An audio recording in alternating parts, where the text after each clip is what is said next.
Assalamualaikum warahmatullahi wabarakatuh. Kami dari kelompok 5 kelas A angkatan 20 akan membahas salah satu kasus kerusakan lingkungan. Kami mengambil judul kasus yaitu kerusakan lingkungan terumbu karang. Assalamualaikum warahmatullahi wabarakatuh. Perkenalkan, nama saya Fatria Nur dengan nomor stambuk A4 11 20 027. Perkenalkan, nama saya Intan Cahyani, stambuk A4 11 20 020. Perkenalkan, nama saya Tiara Indah Mawadah dengan stambuk A4 11 20 005. Perkenalkan, nama saya Karen Hapuk Nelwan dengan stambuk A4 11 20 034. Perkenalkan, nama saya Suci Ritayani dengan stambuk A4 11 20 012. Kerusakan lingkungan hidup dapat diartikan sebagai proses deteriorasi atau penurunan mutu lingkungan. Deteriorasi lingkungan ini ditandai dengan hilangnya sumber daya tanah, air, udara, dan punahnya flora dan fauna liar, serta kerusakan ekosistem. Definisi terumbu karang. Terumbu karang adalah sekumpulan hewan karang yang bersimbiosis dengan sejenis tumbuhan alga yang disebut zooxanthellae. Terumbu karang termasuk dalam jenis filum Cnidaria kelas Anthozoa yang memiliki tentakel. Manfaat terumbu karang diantaranya sebagai penunjang kehidupan berbagai jenis makhluk hidup yang ada di sekitarnya. Terumbu karang sebagai tempat hidup dan berkembang biak berbagai jenis biota laut. Tidak sedikit di antara biota laut tersebut yang kemudian dimanfaatkan manusia sebagai sumber makanan. Selain itu, keberadaan terumbu karang menunjang perekonomian masyarakat sekitar. Masyarakat memiliki mata pencarian sebagai nelayan, petani rumput laut, dan lain sebagainya.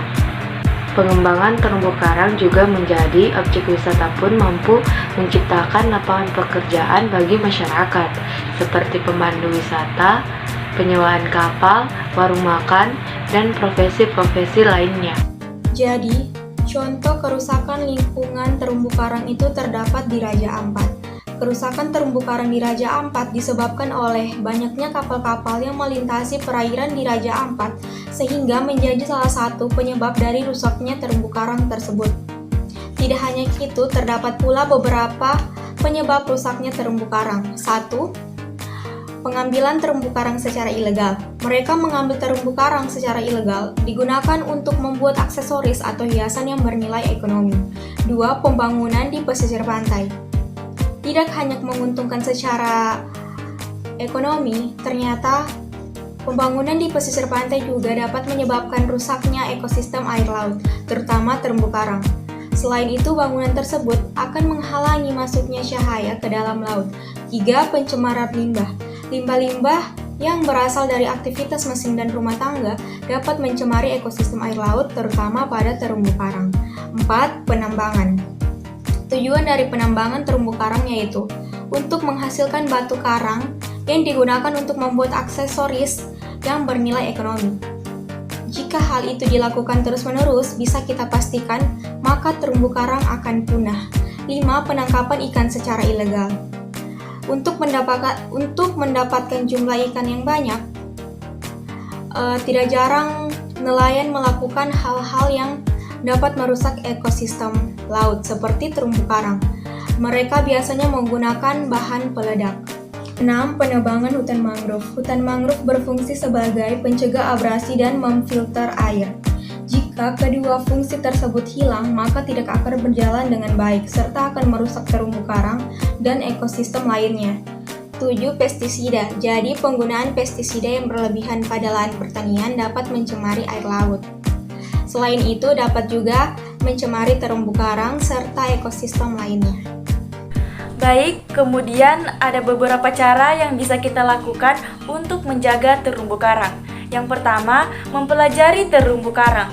Dengan mengetahui banyak hal tentang terumbu karang, kita jadi tahu berbagai manfaat dan betapa pentingnya menjaga makhluk hidup ini.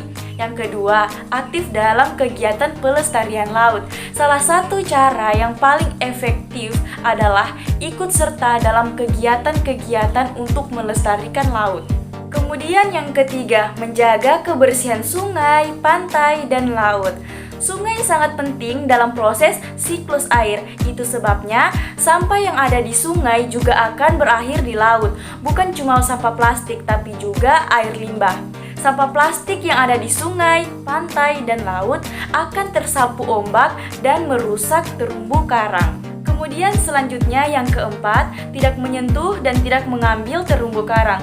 Terumbu karang memang jadi daya tarik utama di lautan. Alasan utama karena bentuk dan warnanya yang beragam.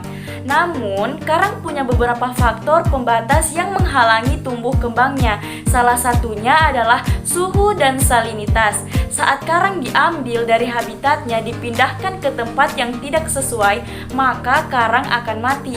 Oleh karena itu, terumbu karang harus tetap dibiarkan di habitatnya. Kemudian yang kelima, yang terakhir, menangkap ikan tanpa merusak karang. Terumbu karang berfungsi sebagai habitat yang baik untuk perkembangbiakan ikan. Tidak heran kalau banyak nelayan yang menangkap ikan di daerah yang punya banyak terumbu karang. Beberapa nelayan yang tidak bertanggung jawab biasanya menggunakan bom ikan untuk mendapatkan ikan dengan mudah. Cara ini akan merusak ekosistem terumbu karang. Bukan cuma ikan besar, tapi terumbu karang beserta biota laut di dalamnya ikut mati. Oleh karena itu, penggunaan bom ikan seharusnya dilarang. Selain merusak terumbu karang, nelayan juga dirugikan kalau jumlah ikan terus-menerus menurun karena habitatnya rusak.